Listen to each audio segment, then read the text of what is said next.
नमस्कार दोस्तों, स्वागत है आपका एग्जाम बुक चैनल में। दोस्तों, इस वीडियो में हम बात करेंगे बौद्ध धर्म की। इससे रिलेटेड सारे के सारे आपके जो क्वेश्चन होंगे सब इससे सॉल्व हो जाएंगे। ये यूपीएसआई जेल वार्डन का जो एग्जाम है उन दोनों के लिए बहुत ज़्यादा इंपॉर्टेंट है। अगर अच्छा लगे तो सब्सक्राइब जरूर करिए।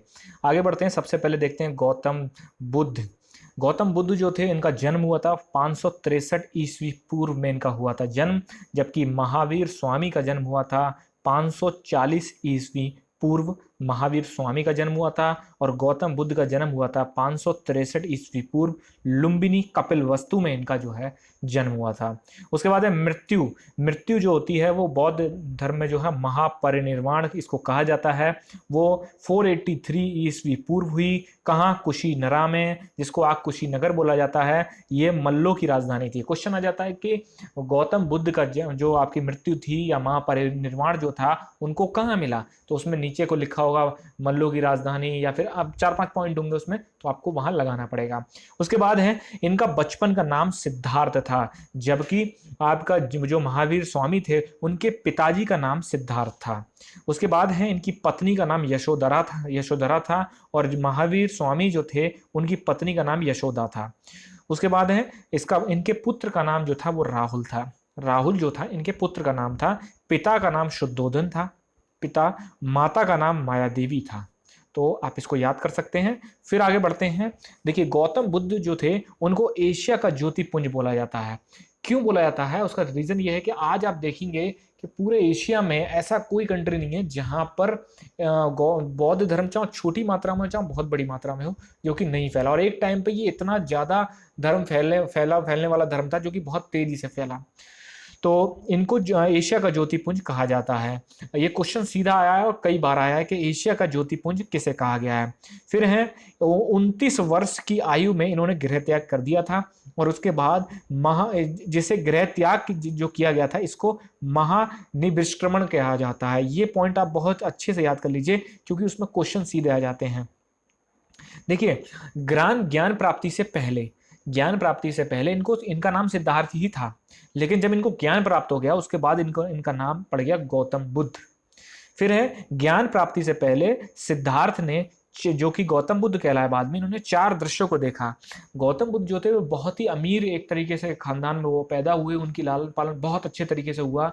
तो उनके जो पिताजी थे वो ये नहीं चाहते थे कि ये मतलब दुनिया की सच्चाई देखे या दुनिया की बुराई जो जो असलियत है उसको देखे। तो वो उनको ज़्यादा घूमने फिरने नहीं देते थे। लेकिन एक दिन जब वो बाहर जाते हैं तो वो देखते हैं एक बूढ़े आदमी को देखते हैं, फिर देखते हैं एक बीमार व्यक्ति को देखते हैं, फिर एक शव को देखते हैं और एक सन्यासी को देखते हैं। और वो समझ जाते हैं कि संसार में ये चीजें भी मौजूद हैं, मुझे नहीं पता थी। और वो ये समझ जाते हैं कि असलियत यही है, मुझे यही इन्हीं चीजों में मुझे बूढ़ा भी होना है, ठीक है, मेरे को बीमारी भी लग सकती है, मेरी मृत्यु भी हो सकती है और मैं सन्यासी भी हो सकता हूं। उसके बाद क्या था, बुद्ध ने अपना प्रथम उपदेश सारनाथ में दिया। रट लीजिए बिल्कुल, सारनाथ में दिया, जिसे धर्म चक्र प्रवर्तन कहा गया। बहुत मोस्ट इंपॉर्टेंट टॉपिक है। फिर आगे बढ़ते हैं। बुद्ध के उपदेशों की भाषा पाली थी। और महावीर जैन के जो उपदेश थे उनकी उनकी भाषा क्या थी? प्राकृत। तो इसको आप याद करिए। फिर है बौद्ध संघ में पहली स्त्री का प्रवेश गौतमी था, जो कि गौतम बुद्ध के की मौसी थी। तो गौतम बुद्ध से आप याद कर सकते हैं गौतमी। बुद्ध ने सबसे ज्यादा अपने उपदेश जो है श्रावस्ती में दिए थे। श्रावस्ती जो उत्तर प्रदेश में है, उनको वो सबसे ज्यादा उपदेश जो थे वो आपके बुद्ध ने यहीं दिए थे। बुद्ध के प्रथम गुरु जो थे वो अलार कलाम थे। अलार कलाम जो थे इनके प्रथम गुरु थे। बुद्ध को ज्ञान प्राप्ति निरंजना नदी के किनारे पीपल वृक्ष के नीचे हुई थी, जबकि महावीर जैन को आपका साल वृक्ष के नीचे हुई थी। ठीक है।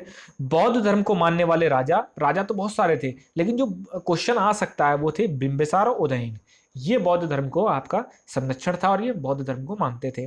मृत्यु के बाद जब गौतम बुद्ध की मृत्यु होती है तो मृत्यु के बाद उनकी जो अस्थियां होती हैं उनको आठ आठ उनको भाग करे जाते हैं। 8 उनके अलग अलग जो अंग होते हैं उनको जो है अलग अलग जगह ले जाके और वहां पर स्तूपों का निर्माण कर दिया जाता है। उनके जो अस्थियां होती हैं उनके ऊपर स्तूपों का निर्माण कर दिया जाता है, जो कि बौद्ध धर्म के लिए बहुत ज्यादा पूजनीय है।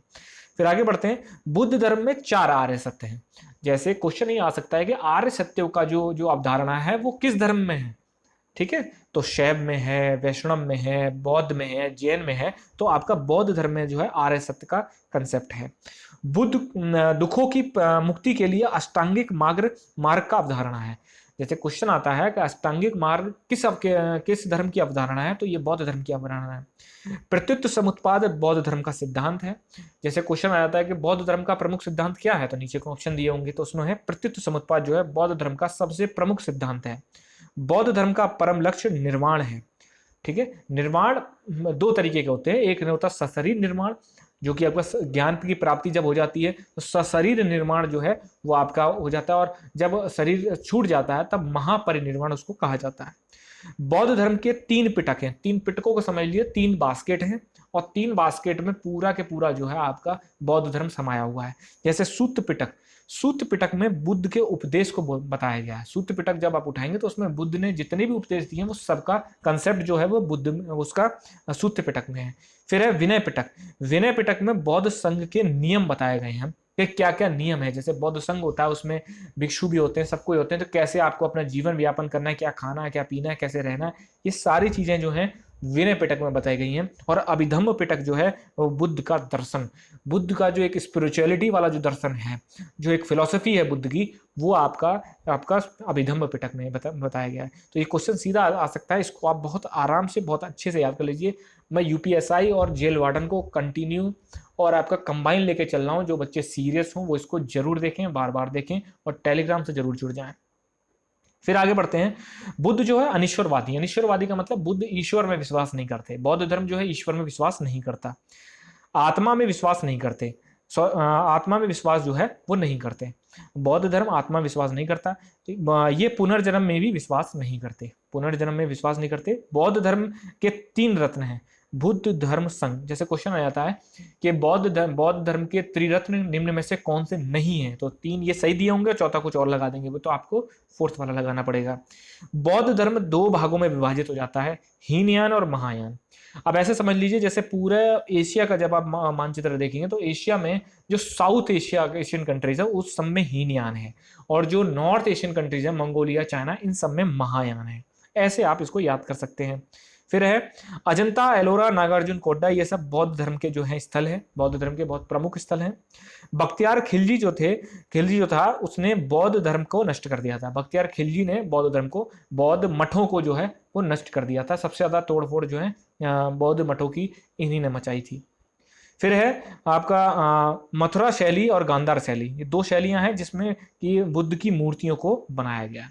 बुद्ध की मूर्तियां जो है सबसे ज्यादा आपका गांधार शैली में और मथुरा शैली में जो बनी हुई हैं।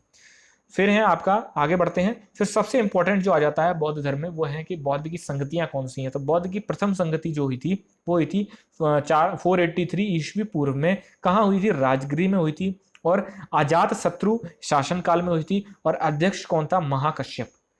इनमें से कुछ भी आ सकता है। जैसे प्रथम बौद्ध संगति कहाँ हुई? तो राजगृह में हुई। उस समय शासन किसका था? अजातशत्रु का था। अध्यक्ष कौन था? महाकश्यप था। कब हुई ये?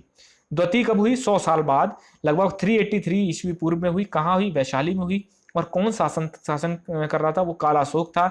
और अध्यक्ष कौन था? साबाकामी। तृतीय बौद्ध संगति कहाँ होती है? 255 ईस्वी पूर्व, पाटलिपुत्र में होती है। अशोक के शासन काल में होती है, और मोगलीपुत्र तिस जो थे इसके आपके अध्यक्ष थे। फिर चतुर्थ बौद्ध संगति होती है 1st ईस्वी में। 1st ईस्वी में होती है कहाँ? कुंडलवन जो कि कश्मीर में है, और कनिष्क इसके शासन काल में होती है, और इसके अध्यक्ष जो थे वो वासुमित्र अश्वघोष थे। अब इसको आप याद कैसे कर सकते हैं? देखिए शासन काल में आप ऐसे याद कर सकते हैं, ए के से आप इसको याद कर सकते हैं कि इसके शासन, जैसे ए से अजातशत्रु, फिर के से कालाशोक, फिर ए से अशोक, फिर के से कनिष्क। ऐसे आप इसको याद कर सकते हैं। ठीक है, तो दोस्तों इसको बहुत अच्छे से आप लोग जो है इसको याद कर लीजिए। टेलीग्राम ग्रुप पे जुड़ जाइए। लगातार मैं जीएस का आपका पूरा सिलेबस करा रहा हूँ। थोड़े दिनों में जो भी टाइम जा रहा है मैं हिंदी पूरी तरीके से आपको जो है मुश्किल से मुश्किल 25 से 30 दिनों में आपको पूरी हिंदी जब आपकी हो जाएगी। और धीरे धीरे जो है रीजनिंग भी हम शुरू करेंगे। मैं सेलेक्टेड आपको कराऊंगा, आपको मुझे एग्जाम पास कराना है बस। अगर आपको अच्छा लगे तो लाइक शेयर सब्सक्राइब जरूर करिए, ज़्यादा से ज़्यादा इसको शेयर करिए, जिससे कि और भी जो बच्चे हैं उनका भी भला हो सके। Thank you.